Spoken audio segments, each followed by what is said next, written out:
Nick's POV. If I had known I was going to ruin my boss's $1 billion suit today, I would have stayed home. The winter wind bit through my thin jacket as I maneuvered through the pristine, glass-walled hallways of Altair Global, balancing 5 steaming cups of coffee, a laptop bag slung over one shoulder, and a precarious stack of folders in my arms. My brain was a scrambled mess of orders. Decaf for Jenna, oat milk for Raj, 2 black for the finance team. My legs felt like rubber, and my shoes squeaked against the polished floors with every hurried step.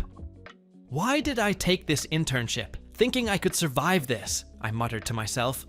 I tried to focus, but my mind drifted, as it often did when I felt overwhelmed, to that day in graduate school, the day I'd first seen Michael Kavanaugh.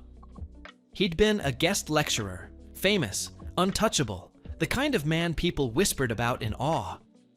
I remember sitting near the front, the way he commanded attention even before he spoke. I couldn't help myself. When he finished explaining some corporate strategy, my curiosity overrode my nerves. "Excuse me," I had asked, raising a hand.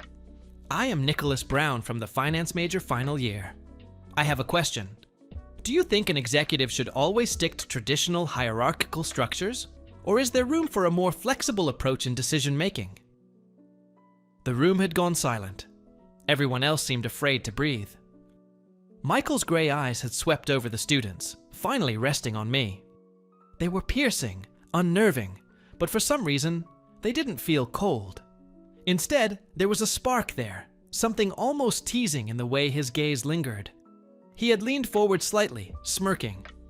Curious? I like that. Most people here ask questions to look smart, not to understand. You, Nicholas, seem to want answers. I had stuttered something incoherent about learning from real-life application, and he had chuckled, the sound low, almost intoxicating. Less than 10 minutes after the lecture, I received an unexpected email offering me an internship at his company. I'd been over the moon, completely missing the part about the role being mostly running errands. Ever since joining, my days were filled with deliveries, paperwork, coffee runs, the kind of work that made you invisible. And yet, even in the mundanity, I'd caught glimpses of him. That fleeting eye contact during board presentations, the way his eyes scanned the room, sharp and precise, as if he could see every weakness and every desire. Once, I had almost bumped into him in the hallway, stopping just in time. I'd felt my pulse spike even then. Why does he feel like danger and magnetism all in one?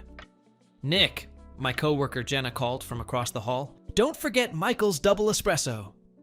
You know how he likes it, right? Because the universe couldn't possibly have me juggling normal things today." I muttered a curse under my breath and tightened my grip. One wrong step and disaster. I rounded a corner, trying to balance the caffeine apocalypse in my hands, and the world went into slow motion. Tall, dark, impossibly intimidating. Michael Kavanaugh. CEO, billionaire, living legend. He was standing right there, hands clasped behind his back, in that suit so sharp it could cut glass. His gray eyes flicked over me like he was already calculating the exact amount of trouble I was about to cause. And of course, fate hates me. I collided with him. Coffee leaped from its cups like a caffeinated fountain, steaming brown liquid arcing in the air and landing across his suit with devastating precision. Folders toppled, papers fluttered like confetti, and my heart nearly exploded in my chest. "Oh my God, I'm so sorry," I stammered, trying to scoop up the mess before it could do even more damage. Michael bent down slowly, calm as ever, and began gathering the ruined papers. I braced for the wrath of a man who probably hadn't smiled since 2010. "You're going to make it up to me," he said softly, almost teasingly, without a hint of anger. I froze. Wait, what? Did he just smile? No, that's impossible. Billionaires don't smile like that. That's amusement. I'm doomed.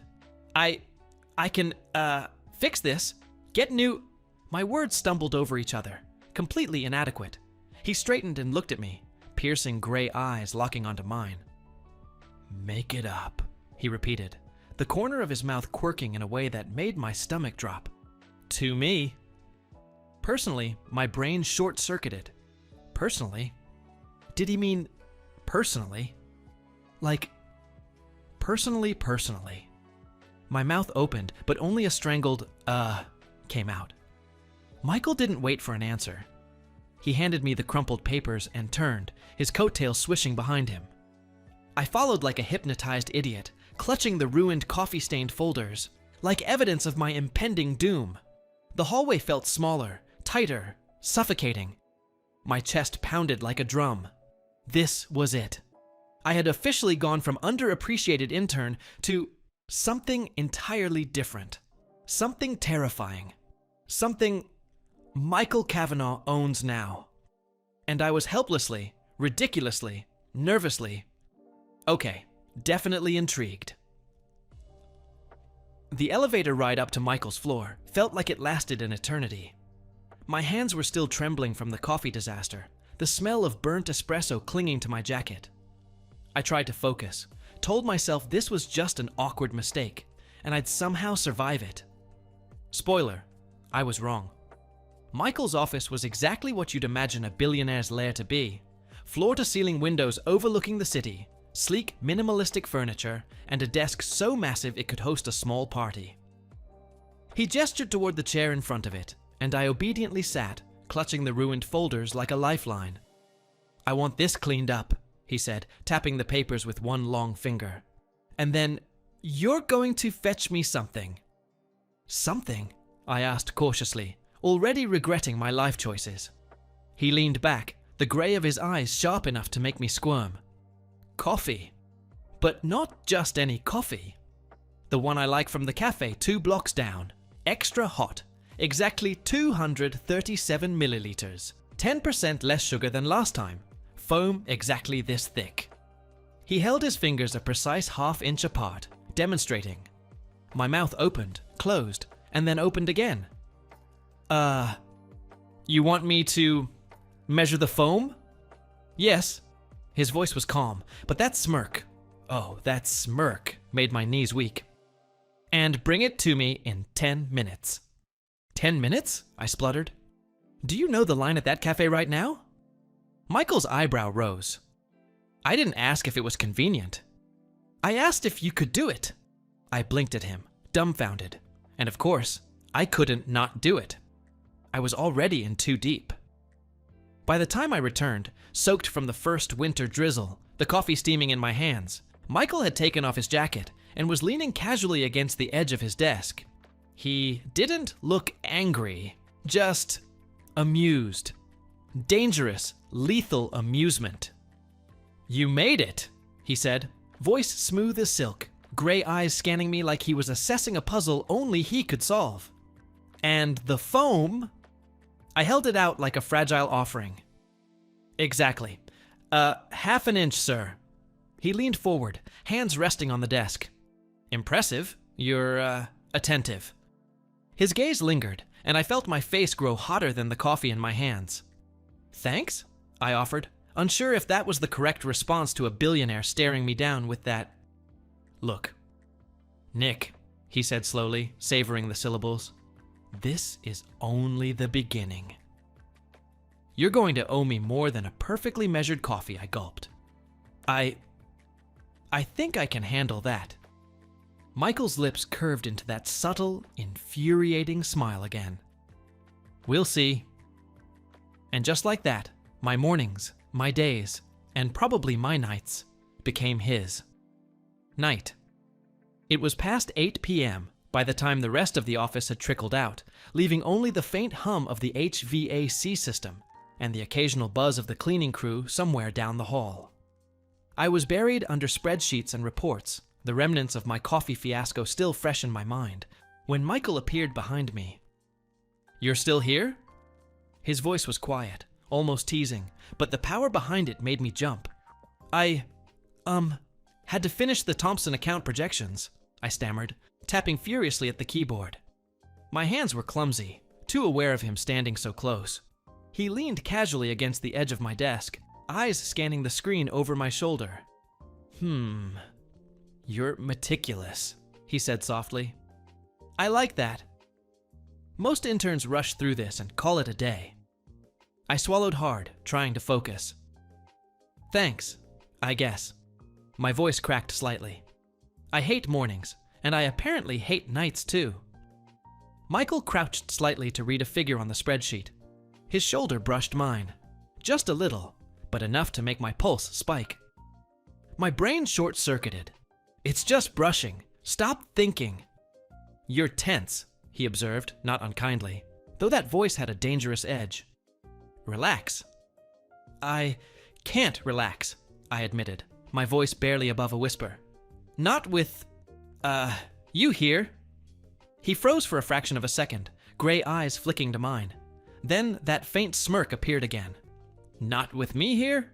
He repeated, voice low. Interesting. I dared a glance at him, and he was already studying me like I was a puzzle he wanted to solve. I felt ridiculous. This wasn't supposed to happen. I was an intern. He was a billionaire. This, whatever this was completely insane.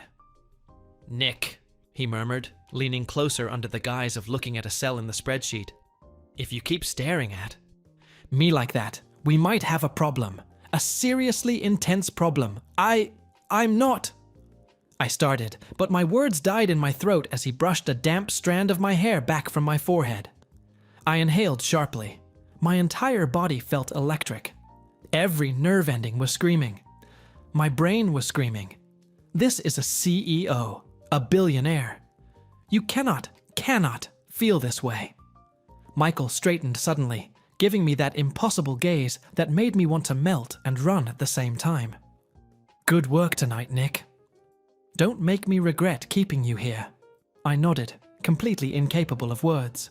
He left without another glance, and I sat there, heart hammering, staring at the empty doorway, wondering how someone could make me feel simultaneously terrified and obsessed in less than an hour.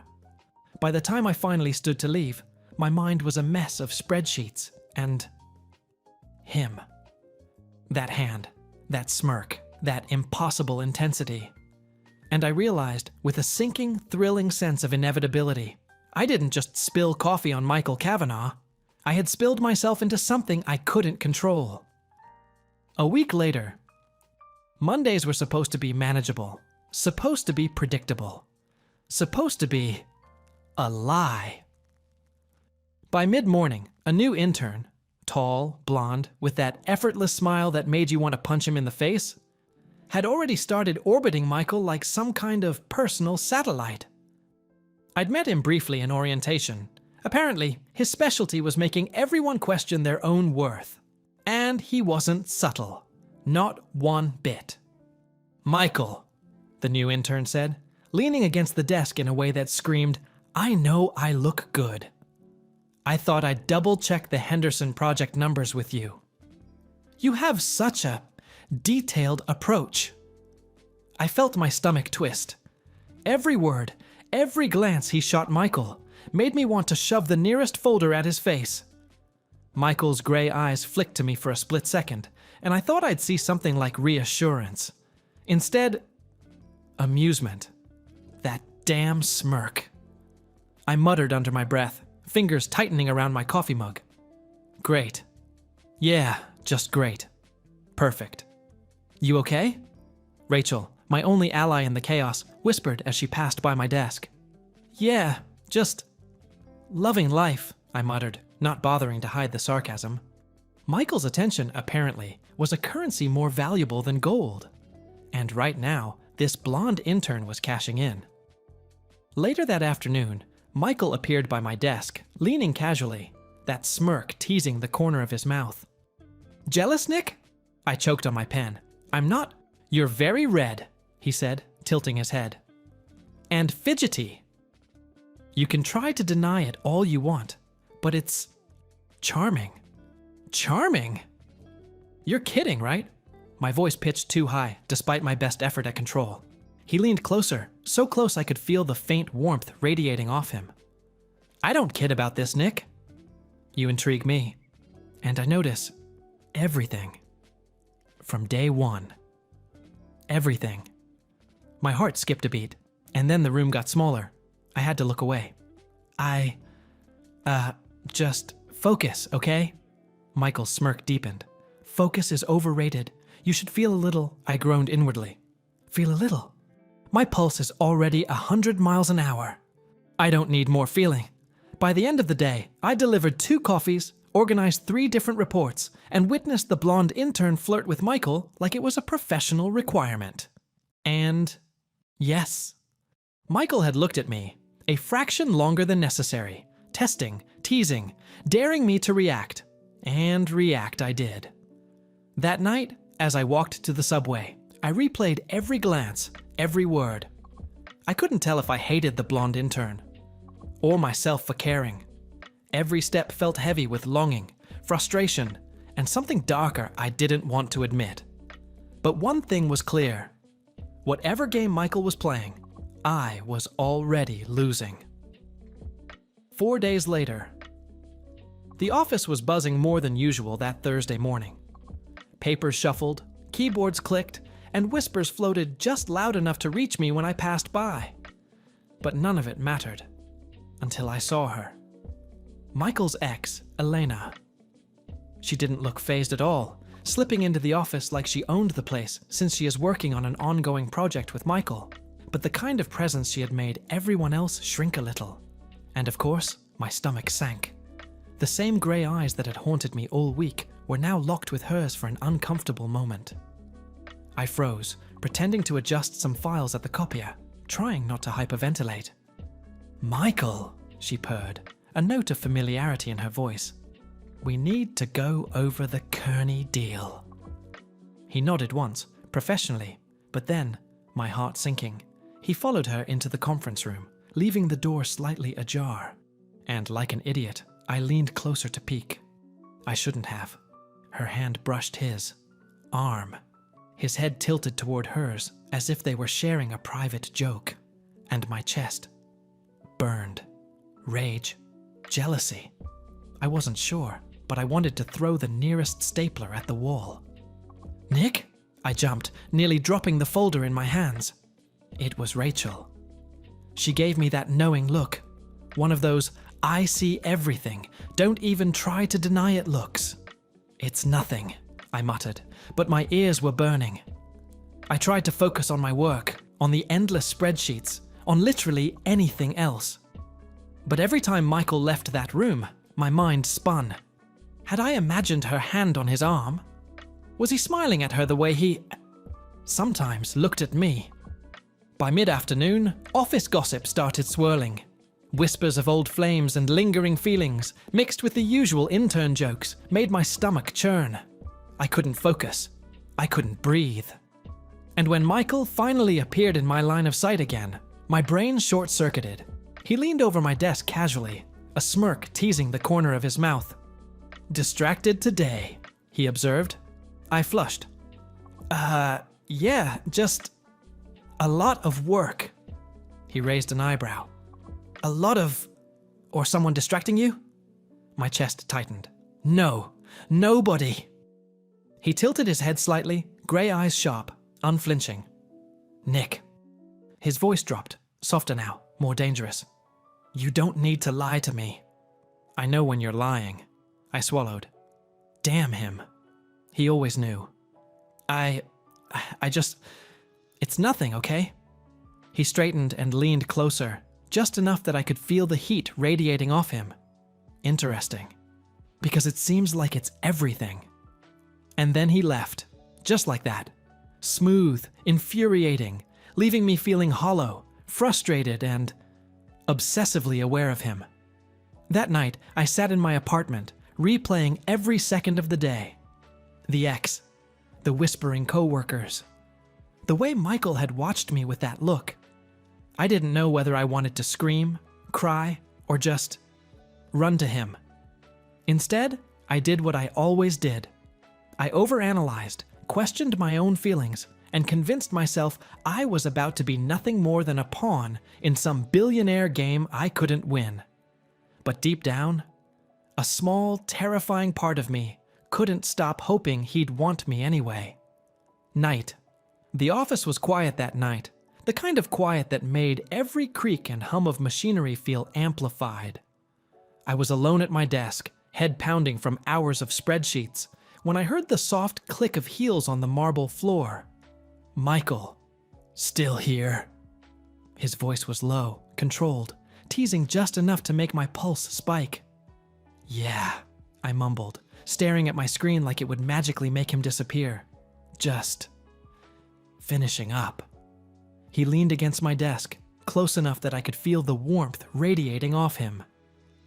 I wanted to tell myself it was just proximity, but my brain screamed otherwise. You know, he said casually, this office is a lot quieter at night. Easier to focus. Yeah, I muttered, keeping my eyes firmly on the spreadsheet, though I could feel him watching me. Every inch of him radiated something. Power. Control. Dangerous magnetism. Nick, he said suddenly, softer now, almost a whisper. About earlier. The Elena thing. You don't need to worry. I froze, heart skipping. What do you mean? He leaned slightly closer, just enough that I could smell the faint scent of his cologne, subtle but intoxicating.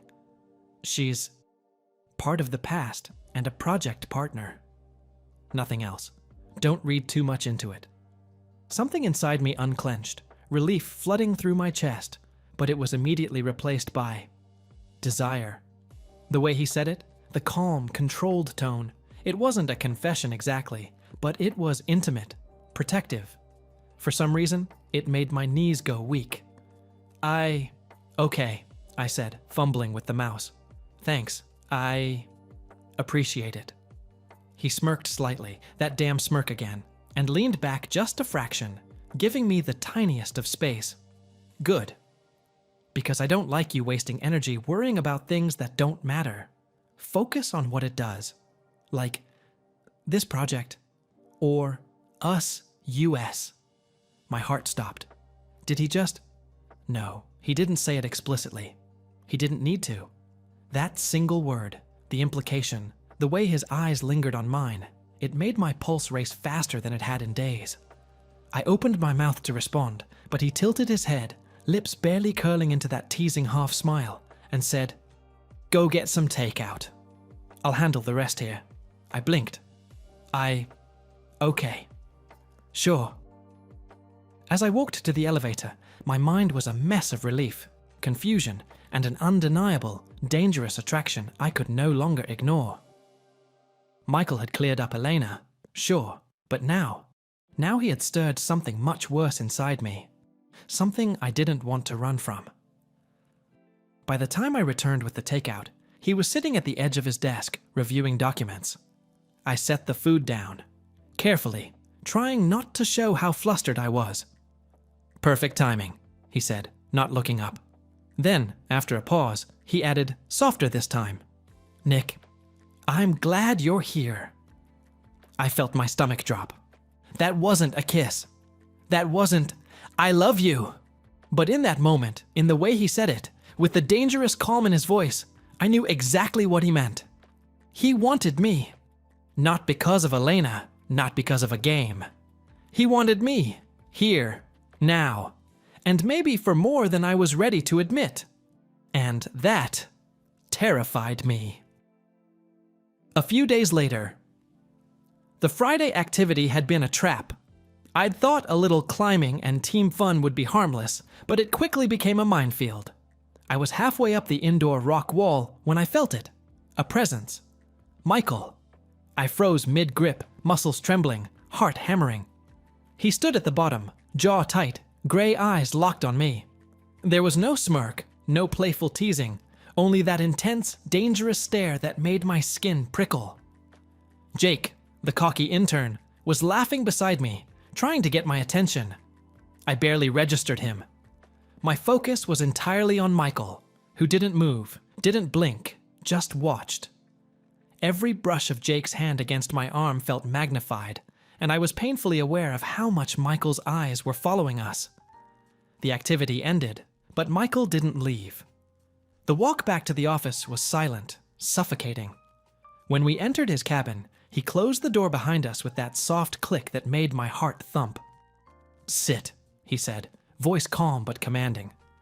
I hesitated. Michael didn't give me a chance to stumble further.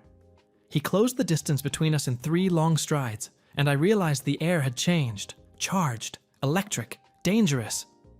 "You enjoyed that," he said flatly, gray eyes narrowing. "With him." I swallowed hard. "Michael, it's a team activity. That's all. It's nothing else." "Nothing else?" His voice dropped, a low, measured growl. "You're smiling at him. Laughing with him. Touching him, I finally found my voice, sharp and defensive. I am not yours to claim." "I'm not," he interrupted, stepping even closer, tilting my chin with one long, deliberate finger until I met his gaze. "Nick, I'm not claiming you. I'm telling you the truth." His voice softened slightly, the edges of that usual control flickering. "I want you. And I've wanted you from the moment you spilled that coffee on me. Everything you do, every look, every little movement. You're mine, whether you realize it or not." I froze. "Mine?" My pulse spiked. "You can't just... Michael, I'm not some toy." "I'm not talking about toys," he said, his tone dangerously low. "I'm talking about us. And this connection, it's real." I took a step back, shaking my head. "Real? How is this real? You're Michael Kavanaugh. I'm me, an intern. This isn't real. You don't..." "Stop!" His voice snapped, but not in anger. Sharp, raw, commanding. The intensity in his eyes made my knees weak. He closed the space between us until I could feel the heat radiating from him. "Nick, stop talking yourself out of what's right in front of you. Look at me. Tell me what you feel." I swallowed hard, chest tightening. I don't know if I should..." "Stop lying to yourself." He pressed closer, his hand still holding my chin, tilting it just enough that I had no choice but to look into his eyes. "How do you feel about me?" My breath caught.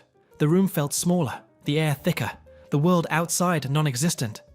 My voice trembled, raw and unsure. I am attracted towards you.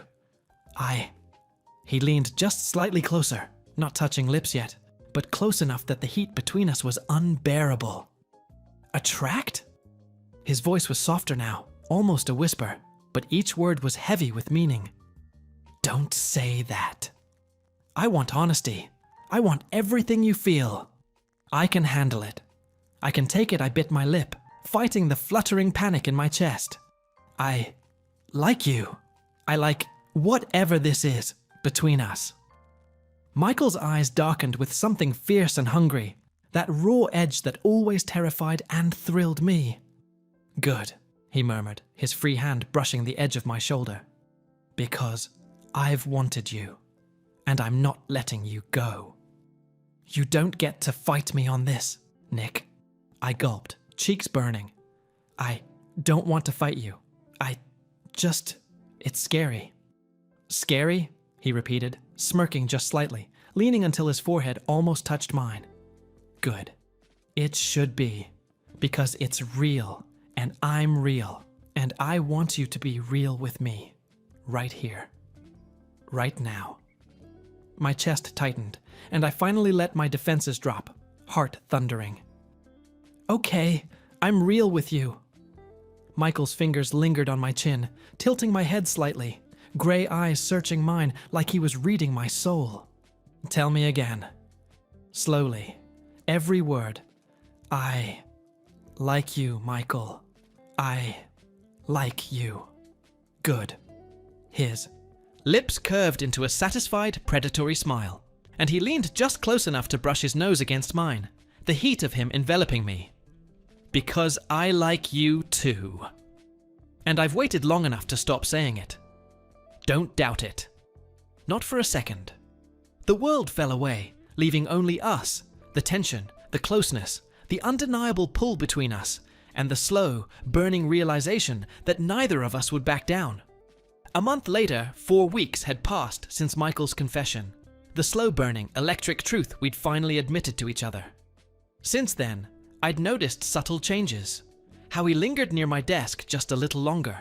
How his eyes softened when I spoke.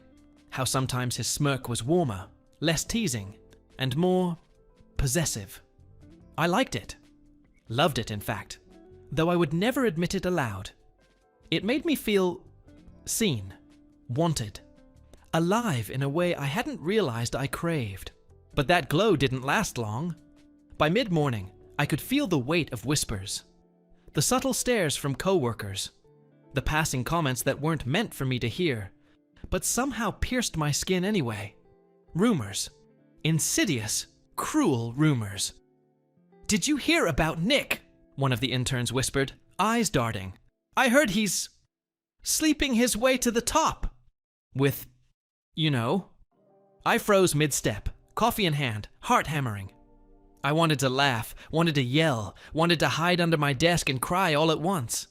By the time HR called me into their office, my stomach was a knot of dread. "Nick, we've received concerning reports," HR said delicately, papers rustling. "To maintain office decorum, we think it's best if you resign." Resign? My mind spun. "Excuse me? I haven't done anything. Before I could finish, the office door slammed open. The temperature seemed to drop. The entire room went silent. Michael! He strode in, aura radiating fury, dominance, and something deeper. A protectiveness so palpable it made the air hum. His gray eyes locked on mine, and I felt my heart leap. "Let him speak," he said, voice low and dangerous, holding my hand tightly. "And let me make one thing crystal clear." The HR manager stammered, trying to intervene, but Michael's presence was undeniable, commanding. He leaned slightly forward, voice resonating in the small office. "This is not a rumor," he declared, each word deliberate and piercing. "Not Nick. I have given my attention, my time, and my heart to him. And it didn't happen in the company's premises. It didn't start here. It started the first time I saw him in college, back when he accidentally knocked into me on campus." My stomach dropped, heart clenching. He remembers that day. "I was a guest lecturer," he continued, jaw set, aura of ownership and desire surrounding him. "He didn't know me then, but Nick..." From that moment, he caught my attention. Unintentionally, irreversibly. And yes, I personally offered him this internship, because even then, he had knocked into my heart in a way that no one else has. My eyes filled with tears. The emotions I'd been bottling for weeks, frustration, fear, longing, love, overflowed. His words, his declaration, his sheer dominance and clarity. It hit me like a tidal wave. I couldn't speak. I just blinked, trying to process the flood of emotions. "Nick," he whispered, his voice dropping as he leaned close, heat radiating from his body. "No one, and I mean no one, touches you. You belong to me. Your days, your nights, all of them. Don't you ever doubt that? And whoever questions you will have to cross me first." I swallowed, overwhelmed, and all I could manage was, "Michael!" My voice trembled, but it carried everything I felt. Vulnerability, longing, love, and the desperate need to be near him. He squeezed my hand, and suddenly the office walls felt too small. He pulled me close, his forehead resting against mine. "Let's get out of here," he murmured. By the time we were in his car, the city lights blurred past us. Silence filled the vehicle, but it was comfortable, charged, intimate hours. I kept stealing glances at him, the way he drove with one hand on the wheel, the other resting lightly on my thigh, his gray eyes occasionally flicking to mine. "Where are we going?" I asked softly. "The beach," he said, voice low, intimate. "I want you to breathe, Nick." Just you and me. No rumors, no office, no expectations. Just us. The ocean stretched before us, waves crashing under the moonlight. We stepped out, the night air cool against our skin, and I could feel Michael's gaze on me, unwavering. "Nick, he said softly, voice low and intimate, carrying the weight of everything unsaid. Look at me. I need you to really look at me. I nodded, words caught in my throat. My chest was tight, heart hammering like it would burst through my ribs. I want you to hear this, he continued, his voice deliberate, commanding, but tinged with a tenderness that made my stomach flutter. Everything people say, every rumor, every whisper, none of it matters. I've wanted you. Longer than you think. I've wanted you since that first time you spilled coffee on me. Yeah. But even before that, before I knew it, before I admitted it to myself, I noticed you. In college. You were smart, sharp, infuriatingly polite, and you had this energy about you I couldn't ignore. I don't know what it was exactly, but you stuck. I blinked, stunned. My lips parted, but no sound came out. He stepped closer, fingers brushing a strand of hair from my face, thumb tracing along my jaw. The heat from his hand burned, and the nearness of him made my knees weak. I offered you this internship because I wanted you near me, he admitted, gaze intense, unwavering. And every day since then, every little look, every comment, every mistake, you've owned pieces of my attention, my time, my thoughts, and now my heart. Nick, it's yours. It's always been yours. My chest tightened, tears threatening to spill, and I could only whisper, Michael, He placed a hand gently on my cheek, tilting my head slightly so our foreheads touched. Don't hold back. Say it. Don't think. Don't doubt. Just tell me I closed my eyes, letting the warmth of his touch, the sound of the waves, the smell of the ocean, and the undeniable pull of him overwhelm me. I've been attracted towards you for so long, I admitted, voice trembling. I've wanted this, us, since that day. Every time I saw you, every time you looked at me, every time you teased me, challenged me, I couldn't stop thinking about you. I'm yours. I'm all yours, Michael. He exhaled slowly, a low sound of satisfaction, and leaned forward, brushing his lips lightly against mine, feathering, teasing. I gasped, hands tangling in his hair, holding him as close as I dared. You don't know what you do to me, he murmured against my lips. Every heartbeat, every look, every word. It's all mine now. I've waited too long, Nick. I won't wait any longer. His hands slid down my sides, pulling me closer, body pressing against body. My breath caught, chest flush with heat and need, and I finally let myself give in completely. I want you, I whispered, lips barely brushing his. I need you.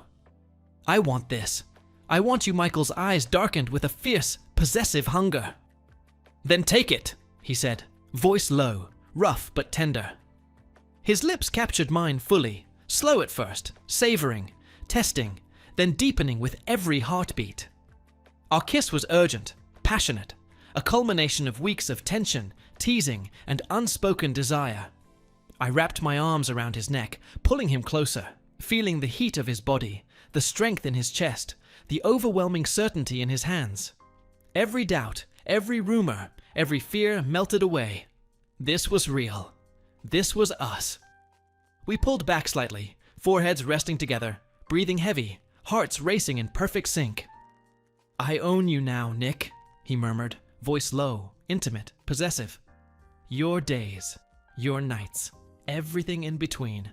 And you own me, too, whether you realize it or not. I swallowed, chest heaving, tears of relief and joy spilling freely. I do, I whispered, voice cracking. I own you, too. And I want all of it. Days, nights, everything. He smiled, soft but dangerous, pressing one last, lingering kiss to my lips, the waves crashing behind us, the moonlight painting our silhouettes in silver. I had spilled coffee on a billionaire, and now, utterly, completely, he owned my days and nights. Epilogue. 6 months later. 6 months. That's how long it's been since I became Michael's personal assistant. His right hand, his shadow, his favorite distraction, and maybe the guy who kept forgetting that their relationship began with a spilled cup of coffee and way too many emotions. Being around Michael every day was like balancing between professionalism and chaos. Because the moment his office door closed behind us, all rules blurred. His touch, his gaze, his whispered teases that made my heart race faster than any board meeting could. But lately, things had changed. Michael was busy. Too busy. The new project he was leading with Elena had eaten up most of his hours, and my once clingy, maddening CEO had turned into someone cold, buried in spreadsheets and silence. He barely even looked at me except for instructions. It was driving me insane. So when he called out in that calm, CEO voice, "Nick, I need a hard espresso," something in me snapped. I got the coffee, sure, but I brought it back cold. He took one sip, paused, and then gave me that sharp, infuriating look. "This is cold," he said flatly. "Oh, is it?" I shot back. "Guess that's." "What happens when your assistant becomes invisible?" The tension cracked like lightning. "You're out of line," he muttered, standing up. "And you're impossible to please," I snapped. And before I could even think, I did the dumbest thing possible. Splashed the damn coffee right across his pristine white shirt. The room froze. My heart dropped to my knees as I met his eyes. That quiet, dark, unreadable stare that could freeze oceans. I opened my mouth to apologize. I gasped, "Michael!" I didn't. But before I could say another word, he grabbed my wrist and pulled me towards the attached washroom. "Michael, what are you?" He turned on the shower, and cold water splattered down on both of us. I yelped, clothes instantly soaked through. "What the hell, Michael?" He pinned me gently but firmly against the tiled wall, his wet shirt clinging to his chest, water dripping down his jaw. His voice was low, rough. "You made the mess. Now clean it." I blinked, flustered and breathless. "You're insane." He smirked faintly. "You drive me insane." Something in his tone softened then, melding the fury between us. His hand came up to cradle my face, thumb brushing my wet cheek. "You really think I've been ignoring you because of her?" "Kind of hard not to when you barely look at me." "I didn't stop looking at you, Nick. I just had to focus. I've been killing myself to finish this project because once it's done..." His voice trailed off as his thumb traced my bottom lip. "I want to take time off." "With you." My breath hitched. "With me?" He nodded. "You think I'd waste my nights on someone who doesn't matter? Every time I look at you, I forget the damn world exists. And that scares me more than anything." My chest tightened, water mixing with tears I didn't even realize were falling. "Michael?" He leaned closer, our foreheads touching. "You think I don't see how you get under my skin? You spill coffee on me, argue with me, and steal my focus every damn day. You own every second of my attention, every day, every night." My heart thudded hard enough to drown out the rain of water around us. "You're just saying that because you're mad." "Mad?" He chuckled darkly, brushing his lips just shy of mine. "No, I'm reminding you of what's always been true." The distance vanished, and his mouth met mine, hungry, desperate, like all that tension finally combusted. I kissed him back, gripping his shirt, pulling him closer as the water poured over us. When we finally broke apart, breathless and shaking, he rested his forehead against mine. "Nick," he whispered, voice raw, "no matter how busy I get, no matter what chaos hits this place, you're it for me." Always I smiled, heart blooming like the first sunrise after a storm. "Guess spilling coffee on you was the best mistake I ever made." He laughed softly, thumb stroking my chin. "Correction. Best thing that ever happened to me." I leaned up, kissing him again. Slower this time, the kind that said everything words couldn't. And as the water fell around us, washing away the last traces of coffee and anger, One thing was clear.